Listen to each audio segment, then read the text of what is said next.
et bienvenue dans cette nouvelle vidéo. Nous allons voir ensemble 3 secrets que vous devez absolument savoir pour pouvoir être efficace lors d'une vente. Parce que c'est bien, on a décroché le rendez-vous, on vend un rendez-vous, maintenant il va falloir conclure effectivement et passer donc à la vente. Donc le premier secret, et que je pense que vous savez mais vous faites pas forcément attention à ça, c'est votre niveau d'énergie. Votre niveau d'énergie doit être très élevé lorsque vous allez en rendez-vous, et c'est un niveau d'énergie puissant, mais aussi dans le positif. Vous devez être dans le positif, donc vous devez avoir un niveau d'énergie puissant dans le positif pour vous aider à convaincre et à être dans un état dynamique. Il n'y a que seulement quand vous êtes dans un état dynamique, un état vraiment de toute puissance, on va dire, où vous êtes sublimé, vous allez pouvoir avoir des résultats exponentiels. C'est très important, j'entends rarement des gens qui en parlent, mais votre niveau d'énergie doit être suffisamment élevé. Vous devez également, en deuxième secret, et je pense que vous le connaissez aussi, mais vous faites pas forcément attention, ce qui fait la différence entre une personne qui a des résultats et l'autre qui n'a pas de résultats, donc c'est la capacité à soulever la sympathie des gens. C'est très important que vous puissiez soulever la sympathie des gens. Et pour aller plus loin, pour soulever la sympathie des gens, vous devez apprendre à créer des liens.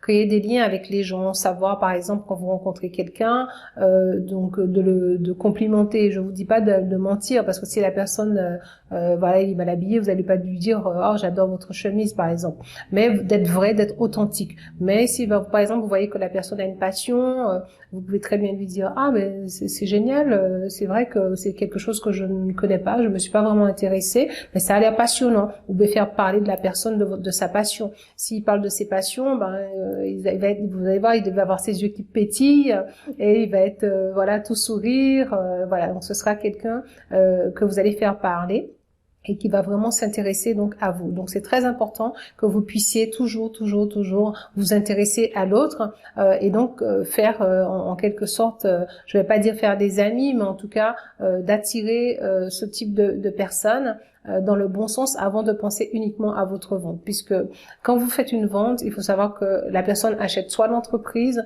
ou soit le commercial. Donc vous devez d'abord vous vendre avant de vendre votre produit. Donc si vous êtes quelqu'un d'aimable, vous êtes quelqu'un de souriant, vous êtes quelqu'un d'avenant, d'agréable, et en plus vous êtes professionnel, mais c'est vraiment vous avez déjà toutes les cartes en main pour signer des contrats assez facilement. Même s'il vous manque la méthode, mais la méthode ça s'apprend. Mais si vous avez déjà des bonnes bases pour pouvoir être un bon vendeur. Donc pensez-y, ça c'est des choses aussi qui se travaillent. Troisième chose, je vous conseille de faire des cadeaux. Vous allez vous dire mais qu'est-ce qu'elle raconte? Qu'est-ce qu'elle raconte, Claudine? Faire des cadeaux. Alors, c'est important de faire des cadeaux. En fait, moi, je me suis rendu compte que je faisais des cadeaux, mais de manière désintéressée. Parce que j'aime bien offrir des choses que j'aimerais qu'on m'offre, en fait, tout simplement. Ça va vous faire rigoler, mais j'aime bien offrir des choses, par exemple, que je me dis, bah tiens, c'est sympa, ça, j'aurais bien aimé qu'on me l'offre. Alors, des fois, moi, ce qui m'arrivait dans mon entreprise, et ce qui m'arrive toujours d'ailleurs, c'est que j'achète toujours des objets, mais des objets utiles. Et des fois sans vraiment faire attention, mais juste le plaisir d'offrir, parce que j'aime bien offrir, et juste le plaisir d'offrir, des fois quand j'avais des clients qui venaient, je leur disais voilà, c'est un petit présent, voilà, c'est rien mais c'est un présent. Et en fait les personnes, je me suis rendu compte, ils étaient tout contents de recevoir quelque chose. Je disais, pour moi c'était rien du tout, mais ils étaient tout contents. Alors je me rends compte que la plupart des clients que j'ai offert des cadeaux, parce qu'il y a des fois j'oubliais, c'était pas systématiquement chez moi, parce que des fois on est un peu pris le cours, voilà, on a plein de choses, on a des collaborateurs, voilà, on est un peu des fois dérangé. Bref, tout simplement, je me suis rendu compte qu'en offrant des cadeaux, souvent les clients, ils se rappelaient de moi. Ils se rappelaient de moi. Ça peut être par exemple des fournisseurs, ça peut être aussi des personnes que je rencontrais dans des salons, et je leur donnais vraiment un petit présent, et ces personnes étaient très contents. Et il y a des gens que je voyais après, ils me disaient ah mais je me rappelle de vous, vous m'avez offert un petit porte-clés avec une petite lampe torche, et c'était très utile en hiver parce que comme il fait nuit, quand je sors du boulot, j'allumais et je pensais à vous. Vous voyez donc l'impact d'un cadeau. Donc j'ai trouvé ça génial. Je me dis mais finalement on devrait l'utiliser. Et effectivement tous les clients que j'ai offert un cadeau, ceux que j'ai pas offert, ils ont quand même signé avec moi, je vous rassure. Mais c'est quand même un plus. Et on va jouer vraiment sur les détails. Faites des cadeaux, mais faites des cadeaux utiles.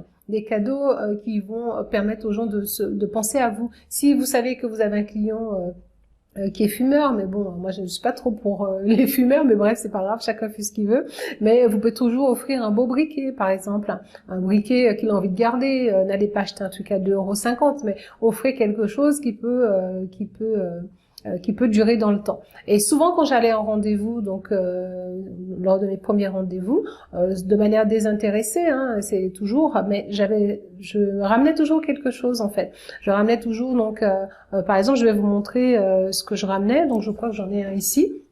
Je vous donne un exemple. Par exemple, je ramenais toujours des produits comme ça. En fait, j'avais fait faire ça, mais moi j'aime bien les petites choses sympas.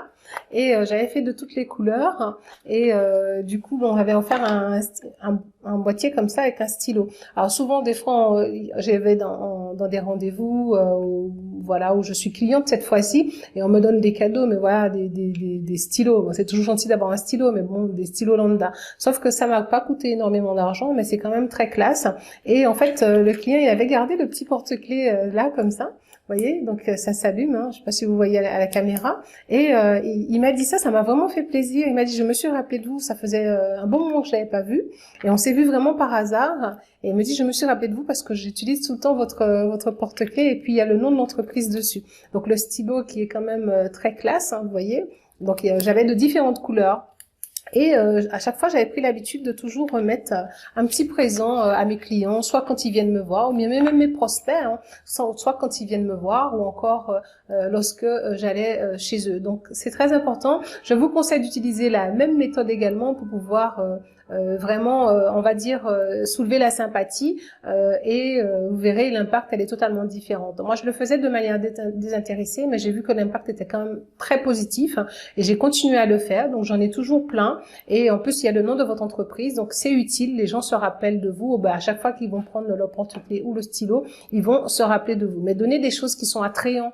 N'allez pas donner des stylos à 20 centimes qu'on trouve partout, quoi. Donc pensez-y, c'est très important. Voilà, je vous remercie de votre écoute et je vous dis à bientôt pour une prochaine vidéo.